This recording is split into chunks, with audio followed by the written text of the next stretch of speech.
Today's video is all about 5 best and 5 worst WWE Money in the Bank cash-ins. Keep in mind that Money in the Bank 2024 was the first Money in the Bank that I watched, so I have no idea who they're gonna mention and what's gonna happen, but it's definitely gonna inform me and teach me a thing or two, so let's go and watch it. Briefcases are great. You can keep lots of things in a briefcase. Files, lunch, the affection you withhold from your son, which inevitably leads him to try and fail to become an entertainer in his adult years. Did I already say lunch? And also a contract for a world title match at the time of your choosing. Money in the Bank remains the most significant addition to WWE in the last 15 years, with other wrestling companies getting in on the whole briefcase equals opportunity visual storytelling. And like anything that's been around for 15 years, it's had some real highs and lows. Was it Edge's created first by ever cash-in set a WWE, fairly or? high standard. It's been used to execute multiple great heel turns, and no matter what you say, I cannot dunk on Brock using it as a boom Brox and that's so shucking cool. and jiving like Friedrich von Trapp grew up and became Vanilla Ice. To celebrate the upcoming pay-per-view, we've decided to That's try a a moment. slightly different kind of list, looking at both the best and the worst cash-ins. Let us know if you like it or prefer a think straight this is one 10. of the These are the best. 5 best and 5 worst Money in the Okay. Bank Are cash-ins. we starting with the And while best? you're here, did you know you can cash in your subscribe in a bank briefcase? If you No, click you can't do- subscribe to the video, you've cashed it in. And well done. What? No, well done. Best number 5, Bayley. Bayley is the fucking best. As a heel with the most wonderfully obnoxious catchphrase ever, or as a babyface genuinely bringing grown-ass humans to tears with her courage and fortitude. WWE occasionally forgets about Bayley, but she always delivers, so it makes sense she'd have one of the most triumphant cash-ins of all time, and easily the best of the win it and cash it on the same night brigade. Sorry Kane, sorry Alexa, sorry Dean. Wrestling is at its best when the crowd all furiously chant for one thing, and that one thing happens. Case in point, Money in the Bank 2019. Bayley won the briefcase earlier in the show after WWE had forgotten about her for a bit. Then Charlotte beat Becky for the SmackDown belt with the help of her dad's favourite granddaughter, Lacey Evans. The crowd chanted for Bayley, and then out she came. Babyface of babyfaces, not biding her time, not lying in wait, riding in from the east to help a friend, and exact righteous vengeance on Charlotte, who could have taken her title and gone home, but had to be a goddamn flair about it. Absolutely brilliant, and a She had moment to you should be all flair rewatch about it. now. Worst number 5. Okay. Asuka. No, look. Uh-oh. Look, it's sweet. It was a very nice moment of because Asuka Becky being was pregnant, super happy right? for Becky at a super Yeah. nice time. But putting all of that empathy to one side, giving someone a title belt in wrestling is fucking bollocks. I don't care if you're New Day and Street Profits swapping tag belts like panini stickers, Jeff Jarrett giving Mark Henry the European title because he did him a favor, or Andre gifting the Winged Eagle to DiBiase. You don't buy a title like you would an Emmy. I mean, he Win got it, money for it. bastard. Which makes it all the more disappointing that Asuka, at the peak of her unpredictable dancer/murderer split personality phase, was just handed the title in a gift bag after leaving Becky's impromptu Because Becky baby shower. couldn't- Proof positive yeah, of 2 things. she 1, couldn't that children are the fight. worst. They take every good thing from us. And 2, Wow. Money in the Bank 2020 was fucking cursed. As Don't Otis say returned his briefcase that. into a lunchbox, lose Not both to it me. and his best friend to The Miz, who would then cash it in what's possibly the least effectual successful cash-in ever, losing the title to Bungle's Lollipop after only 8 days. Best number 4, Randy Orton. Oh, WWE, how you play with our emotions. The This Money in the video Bank is 3 briefcase years is one of WWE's ago. favourite ways of I giving the think Drew fans McIntyre something would be and here, then one of the yanking it away like a worst. dollar on a string. This isn't necessarily a bad thing. Sometimes it is. Here's looking at you, Alberto Del Rio, interrupting the Summer of Punk for no good f***ing reason. But sometimes it's a heartbreaker in all the best ways. Cue Randall Keith Orton turning heel alongside Triple H at SummerSlam 2013 to form the Authority and crush Daniel Bryan's still confetti-plastered dreams into a smooth nutritional paste. It's one of the best emotional bait and switches that WWE's ever done. Proper eye-watering triumph to nauseous horror to unbridled rage, all being felt by the audience by design, which is something of a rarity these days, with the actual consequences of the cash-in lasting for years to come, indirectly giving us the main event of WrestleMania 30, the breakup of the Shield, Team Cena versus Team No Authority, way, all it affected pinging all off that? each other in one big Authority angle that served to make 2014 WWE's best overall calendar year of the 2010s. Worst number 4, John Cena. Everything about Cena's Money in the Bank reign was bollocks, wasn't it? First of all, the handle broke when you won the thing, and I don't care if it was gimmick, that was weak. Second, of all the people in WWE history who does not need a bit of paper to get a title shot, it's John True. show up and book myself in the main I event feel scene. like Money in the Bank should always be for the people who don't get a chance to get a title as often. Like, it is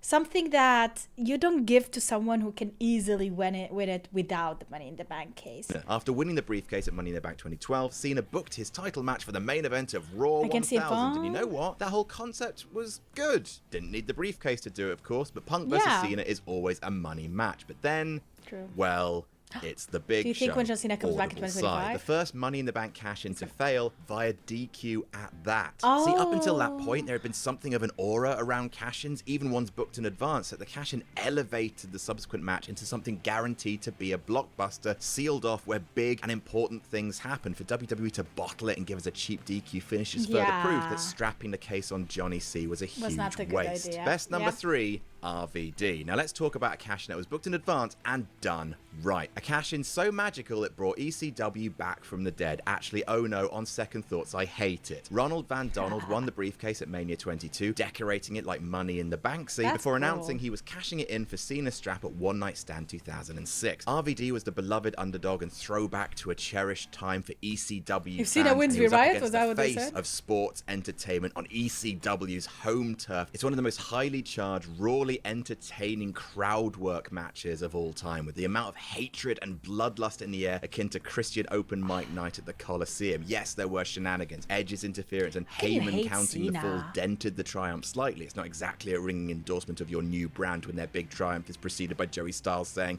we'll take it, but my god, that crowd, so much hate, so much love, the actual threat of actual danger if the booking had gone another way. Those Hammerstein Ballroom fans would have decapitated John Cena with a full bottle of piss. I believe that. It is the pinnacle of what proper emotional pro wrestling can be. Worst number 3, Braun Strowman. It still baffles me that Braun Strowman doesn't work for WWE anymore. From 2017 to 2018, he was genuinely the hottest property in the company. Okay, this is an older ambulances, video, that's adored why. by the fans, was tipped to be a potential company figurehead, and now he's gone. It's even more heartbreaking when you consider the ginormous pop that he got at SummerSlam 2018, 2 months after winning the briefcase, when he showed up to announce he was cashing in post-match. From that point, so began a series of mistakes that permanently dimmed Strowman's shine. First, the SummerSlam cash-in never actually happened, as Lesnar beat him up, strike 1. Then he turned heel and suddenly needed backup from Ziggler and McIntyre against The Shield. The man who kicked out of 6 people, pinning him at Elimination Chamber earlier that year, suddenly needed Dolph as a running buddy, strike 2. Finally, the cash-in, in advance, at Hell in a Cell, where Brock Lesnar arrived, killed both men, ending a Hell in a Cell match in a fucking no contest. Lesnar killed Strowman again in Saudi Arabia, and not even beating Goldberg for the Universal title ever made Braun as big a deal or as popular as he had been that one night at SummerSlam where his music played and he strode down to the ring with a briefcase. What a goddamn shame. Best number 2,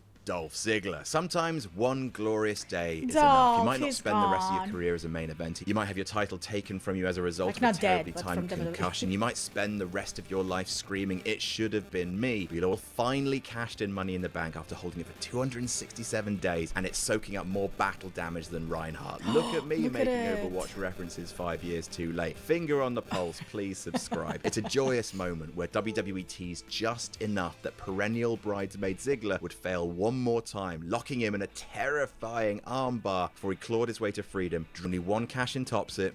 Probably know what it is. But first, worst number 2, Damien Sandow. Oh dear.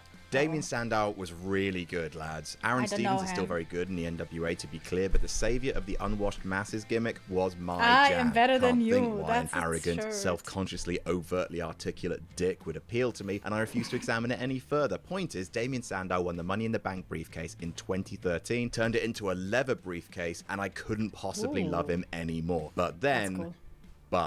after feuding with Cody Rhodes over the summer, losing that feud, then not appearing on the next 2 pay-per-views, the night after Hell in a Cell, Sandow cashed in on John Cena, which is the epitome of tugging on Superman's cape. Despite bludgeon brothering Cena's arm, destroying his own briefcase in the grimmest foreshadowing imaginable, the 2 men had a really good match, because again, cash-in matches should always be a big deal, before injured Cena scooped Sandow up, planted him with the AA, and handed Sandow the first failed cash-in by actually being beaten in Money in the Bank history. Then Sandow immediately plummeted down the card, and it's a shame. Why are all these things such a shame? Best number 1, Seth Rollins. Yeah, of course it is. The heist of the century, one of the best parachute pull bits of booking in wrestling history. At Mania 31, Money in the Bank's 10th birthday as a concept no less, WWE pulled off 2 never-before-seen feats. It was the first time the briefcase was used to alter an already happening match, and it was the first time it had been cashed in at WrestleMania. See, sometimes a cash-in passes you by. You miss a random episode of Raw, and who'd skip an episode of Raw? That'd be madness, am I right? And you missed the cash-in. Actually, Not this year. The main event of WrestleMania, with every single wrestling fan in the world watching, something we never saw coming, but that fixed every single problem with the WrestleMania main event with a simple snap of the fingers that protected everyone. Even the guy who we thought didn't need protecting, and perfectly aligned with Rollins' character as the second coming of the ultimate opportunist. Like the road to the WrestleMania 30 main event the year before, it's a golden example of how WWE so often presents us with the unthinkable, so that when they relent at the last minute, it suddenly feels all the more euphoric, which is a pretty messed up relationship to have with your fan base the more you think about it. But here we go. And worst, number 1, Baron Corbin. Wop. Don't get into fights with doctors, I suppose. So the long-standing rumor is that backstage, Baron Corbin got into a heated argument with WWE's head of medical, who was giving the superstars a talk downplaying the effects of concussions and their effect on CTE, which the lone wolf, as a former NFL player, took reasonable exception to. Unfortunately, putting the doc on blast in front of the boys drew a ton of heat on Corbin, which, armed with him also calling a member of the troops a loser on Twitter, gave birth to this utter humiliation. Corbin won the briefcase at Money in the Bank 2017, then the SmackDown before SummerSlam, cashed it in on a beat-down Jinder Mahal, the worst cash-in of all time. I will never understand WWE's habit of disciplining people by severely compromising their character in public, but here we go. The world's most wasted briefcase, and I've made myself sad. And that's our list. What are your favorite and least favorite Money in the Bank cash-ins? Let us know below. Don't forget to like and share this video around, and subscribe to Parts Unknown for more silly wrestling content. I don't know any, but you guys do. Let me know in the comment down below what's your favorite cash-in, like the successful one, the best one, and the worst one in your opinion. Also, do you agree with me that cash-ins like Money in the Bank should be reserved for people who don't have as many opportunities to win a championship? Let's see what the comments are saying. Don't understand how any doctor can try to downplay SCE and concussions. So much respect for Corbin for calling his ass out about it. Sad thing is, I don't even like Corbin, but they did him dirty. Companies, man, they will literally do you so dirty. You have to fight for yourself. No one else will fight for you. If you're gonna keep doing the 5 and 5, start with the worst so that you end with the best. Okay, that's actually a good idea. I love hearing excited Blampede at the end of the video. It's consistently a strong finish. I also like to end with the best. Like, somebody tells me there's 2 things they have to tell me, one good, one bad. I will always tell them, like, start with the bad thing, because then the good thing can make me feel a bit better. But if you start with a good thing and I'm so happy, then like getting sad immediately after that is like even worse, because you were like so happy before it. But that is it for today's video, guys. I hope you enjoyed it. If you did, make sure to leave a like, subscribe for more for daily WWE content. Also, if you are interested in more WWE content like documentaries and Raw and SmackDown recaps, then you can check out my Patreon, patreon.com/supportbunny. I will leave a link in the description down below for everything that I mentioned. Thanks so much. Have a wonderful day, and see you tomorrow with a brand new video. Bye.